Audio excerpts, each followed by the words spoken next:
Spoštovane gledalke, spoštovani gledalci, prav lep pozdrav iz studia Idrijskih novic. Gostja v današnji oddaji Aktualno je zdravnica Ana Ogrič-Lapajne, ki jo prav lepo pozdravljam v našem studiu. Dobrodošli. Hvala za dobrodošlico in vračam pozdrave. Povejte nam, je včeraj steklo cepljenje proti COVID-19 v Idriji? Ja, včeraj smo uspešno pocepili 90 prvih naših občanov. Cepljenje je potekalo v skladu z načrti Ministrstva za zdravje in NIJZ, v katerih smo bili obveščeni prejšnji teden, tako da smo nekje okrog 1 ure prevzeli 90 odmerkov cepiv, ki so nam bile dostavljene strani NIJZ, in so potem moji sodelavci v popoldanskem času pocepili oskrbovance vseh 3 domov na našem področju in tudi že nekaj zaposlenih. V tehničnem smislu to ni zahtevna operacija? Ne, to so pač osnovni medicinski posegi, ki jih obvladajo diplomirane medicinske sestre in zdravniki. Cepljenje se razlikuje le do te mere, da imamo sedaj ob zadnjih cepivih modernih, ki jih uporabljamo, utečeno že pripravljena cepiva. To cepivo je pa potrebno zmešati. Se pravi, mi smo ga dobili odtajanega, a ne, v državo je prispelo na temperaturi zamrznjen na -80 stopinj Celzija, kjer se tudi hrani v hladilnikih. Čez noč ga nam je NIJZ pripravil in smo ga dobili z možnostjo za hranjenje v navadnem hladilniku in smo ga potem razredčili in aplicirali v mišico kot standardni medicinski postopek. Najbolj ogrožena skupina državljanov pa so stanovalci domov za upokojence. Ja, trenutno, zaradi same strukture seveda. Ne vemo, da pričakujemo težji potek bolezni COVID-19 pri starejših od 80 let, tudi že prej, in pri bolnikih, ki imajo mnoge pridružene bolezni, kar so pač naši oskrbovanci domov. Tudi tam vidimo, da je bila največja smrtnost, ljudje so bili najtežje bolni, zato je država s strateškim načrtom opredelila, da se prioritetno kot prva skupina cepi oskrbovance domov, zaposlene v domovih in ostale zdravstvene delavce. V 8 mesecih je bilo na območju občine Idrija potrjenih 729 okužb, kar predstavlja 6,2% vseh prebivalcev, kar je več kot znaša povprečje v regiji. V občini Cerkno, na primer, je bilo samo 174 okužb, oziroma 3,8% vseh prebivalcev. Razlika je skoraj pol manj. Čemu to pripisujete? Temu, da občina Cerkno nima doma za starejše občane. To je posledica tega, ne? Skoraj 300 nekje pozitivnih je bilo bolanih v domovih in tudi sodelavcev v domovih, ki so seveda okužili še nekaj družinskih članov. Tukaj seveda imamo v naši občini srečo, da imamo na voljo kar 2 domova, se pravi Črni Vrh in Idrija z 2 enotama, kar pomeni, da imamo dobro dosegljivost, da imamo tudi blizu svojce. Seveda zdaj v tej epidemiji se je pa to pokazalo, da je lahko tudi obremenitev za samo zdravstvo in seveda veliko naših ljudi je posledično bilo bolanih. So pa seveda Cerkljani tudi pri nas živijo v naši občini. Nekaj zaposlenih iz Cerknega je bilo tudi ljudi, ki so zaposleni v domovih. Statistika je zabeležila tudi 17 smrti v občini Idrija in 2 v občini Cerkno. To so tudi v glavnem posledica težjega poteka te bolezni pri starostnikih. Večinoma je šlo za oskrbovance domov. Bolezen je v Idriji prebolelo, kot se reče, 729 občanov. So ti sedaj varni pred ponovitvijo? No, o sami imunosti v bistvu vsega še ne vemo. O tem študije še potekajo. Nekaj vemo o tem, da ljudje, ki so preboleli blago obliko bolezni, so zaščiteni pred ponovno okužbo vsaj nekaj mesecev. Ljudje, ki so imeli pa težko obliko bolezni ali s pljučnico ali so potrebovali hospitalizacije, pa najverjetneje dlje časa. Vsekakor mislimo, da bo imunost sezonska, se pravi, da se lahko ob naslednji sezoni ponovno okužimo. Zato priporočamo cepljenje tudi pri osebah, ki so že prebolele bolezen. Seveda pa so problem pridružene bolezni, ne? Ja, to je v bistvu največji problem. Sama bolezen je relativno nova, tako da se o njej še zelo veliko učimo. Ima mnogotere obraze, od zelo blagih kliničnih slik. Ljudje lahko tudi prebolijo, pa niti niso registrirali, da so toliko bolani, da bi zaradi tega iskali zdravniško pomoč, pa tudi do multiorganske odpovedi. In recimo zdaj smo videli, da je bila tudi prva oseba imela transplantirana pljuča, pa je bil mlad človek relativno zdrav.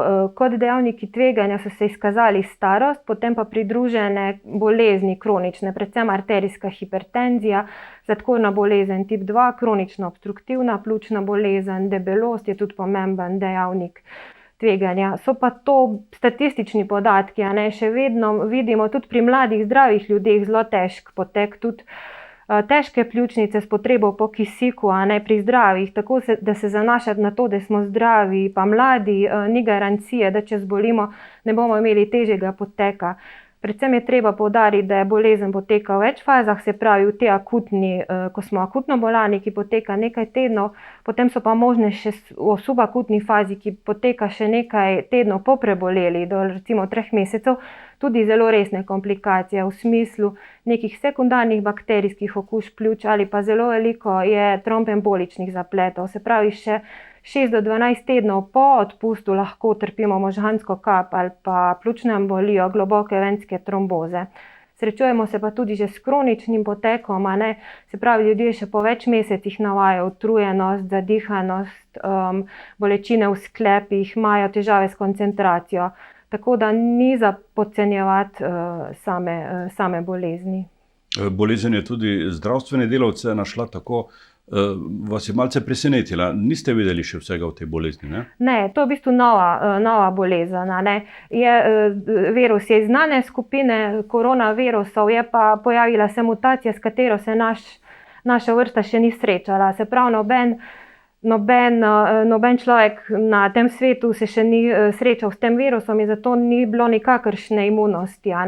Recimo, podobno se srečujemo z gripo. Vsako leto smo vseeno do neke mere zaščiteni, ker se vsako leto dosti ljudi z njo sreča in se le deloma spreminja. Tukaj gre pa za popolnoma novo mutacijo, na katere moramo mi kot človeška skupnost, kot vrsta razviti imunost. Zdaj, če bi čakali, da bi razvili imunost sami po sebi, bi to zahtevalo enormne žrtve, ki jih verjetno kot družba zdaj v tem času nismo pripravljeni sprejeti.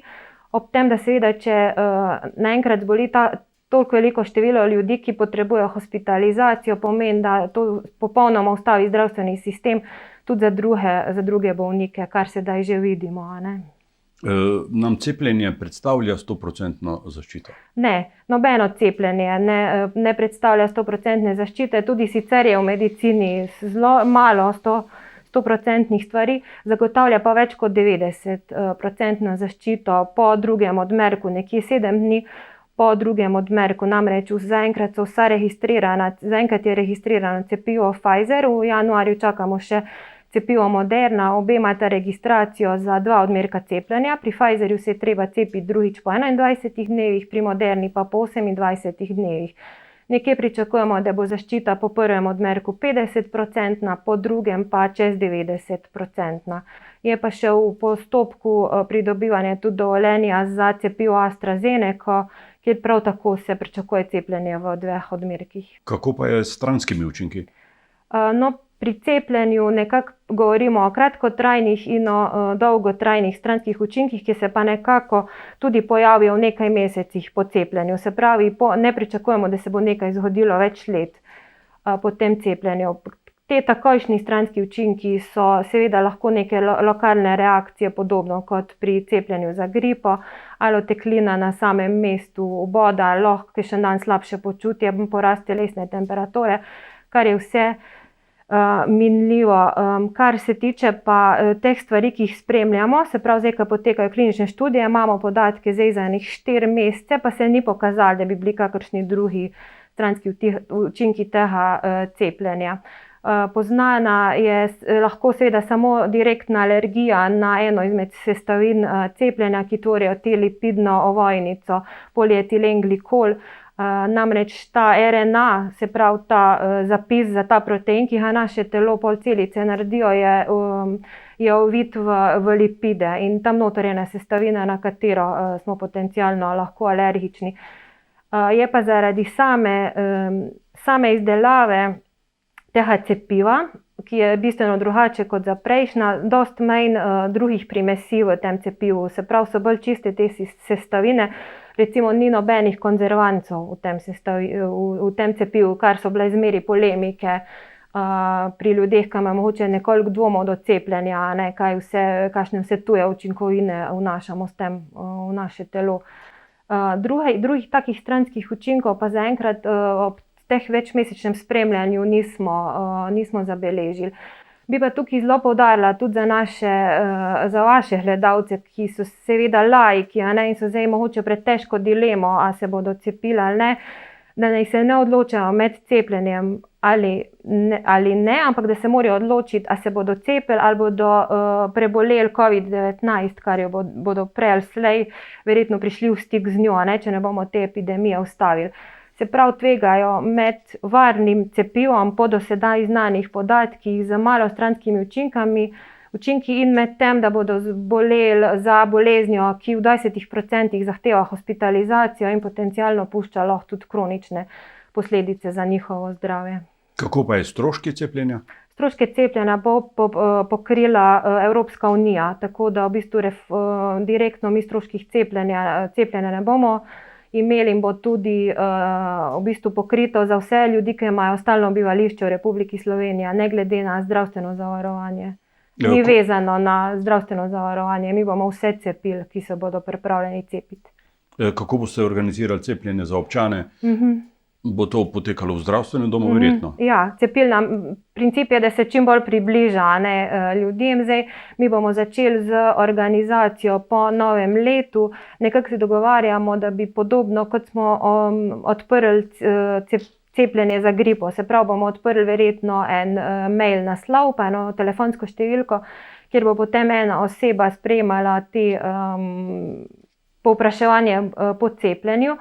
Vsakemu, ki je tudi v kakršnem koli dvomu o tem, bi se cepil ali ne, svetujem, da se še prej konzultira s svojim osebnim zdravnikom oziroma specialistom, recimo ljudi, ki imajo kakšne druge bolezni ali rakasto obolenje ali kakšne avtoimune bolezni, da še to prej preverijo.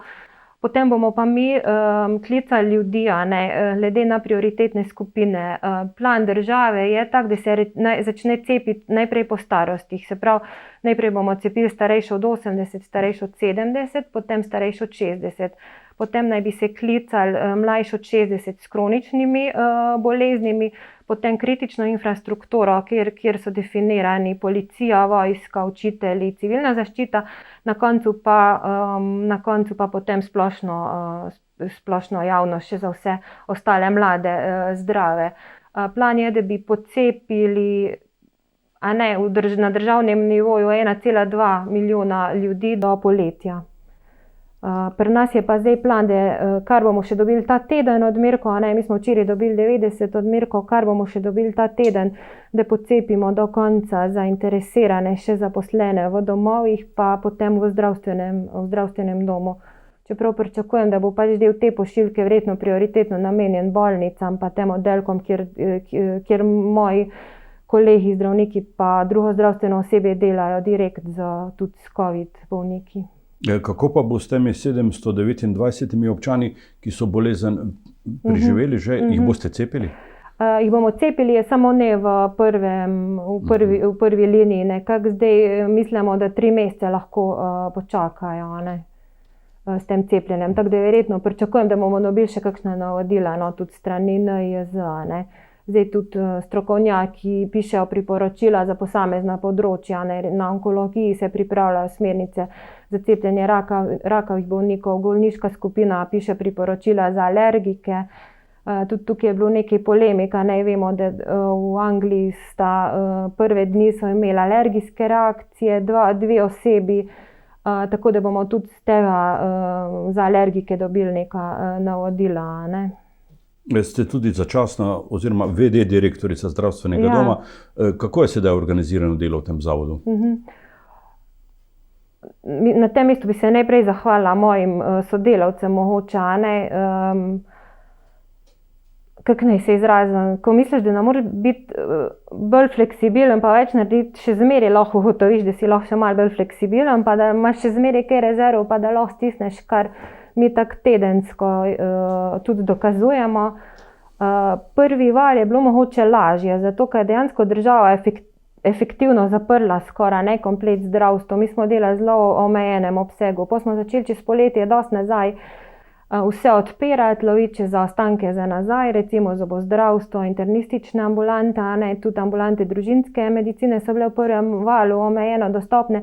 Zdaj, ko je pa nas v bistvu zalil ta cunami, to niti ni bil val, smo pa nekako se trudili in delamo na tem, da še zmeraj probamo za vse ostale bolezni in za vse ostale probleme, ki jih naši občani še vedno imajo, niso nikamor izginili, nekako omogočati dostopnost. Tako da zobozdravstvo nismo zapirali, delajo vse ambulante. Ambulante družinske medicine delajo, deloma smo zaprli Center za krepitev zdravja in referenčne ambulante, predvsem zato, ker imamo seveda po drugi strani pa veliko novih delovišč. Vzpostavili smo enoto za odvzem PCR testov, teh klasičnih, kar delamo po principu drive-ina. Potem imamo organizirano vsak dan COVID ambulanto, kjer je vsak dan razporejen en zdravnik, kjer pregleda paciente s potrjenim COVID, če se jim začne kaj slabšati ali pa sumu, tako da tam imamo zdravnika pa diplomirano medicinsko sestro, pa zdaj v zadnjih mesecih smo mogli tudi zelo jačati delo zdravnikov po domovih. Se pravi, smo šli na neke vrste, moji kolegi so šli na neke vrste hospitalno obravnavo. To so bili težki ljudje, ki so težke bolezni, težko bolni ljudje, ki so potrebovali v bistvu zdravnika vsak dan. Je bilo tudi dosti teh koordinacije, da smo tiste, ki so potrebovali hospitalizacijo, spravili do bolnišnic. Tako da to je bilo zdaj krno. Zadnje 2 meseca se predvsem po domovih so bile zelo povečane obremenitve. Novega direktorja v vašem zavodu iščejo že v več krogih, sami pa se ne prijavite. Kako to? Dobro vprašanje. Zato, ker sem v osnovi zdravnica in se bojim, da če bi se prijavila za direktorja,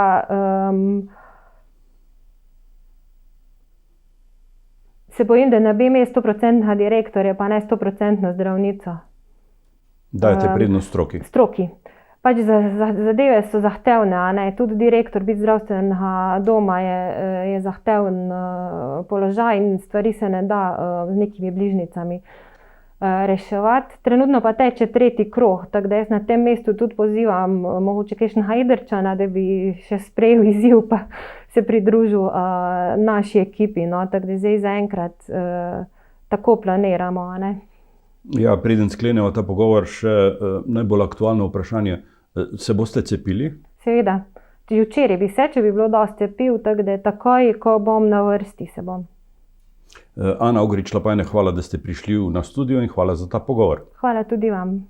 Vam, spoštovani gledalke in gledalci, pa hvala za pozornost.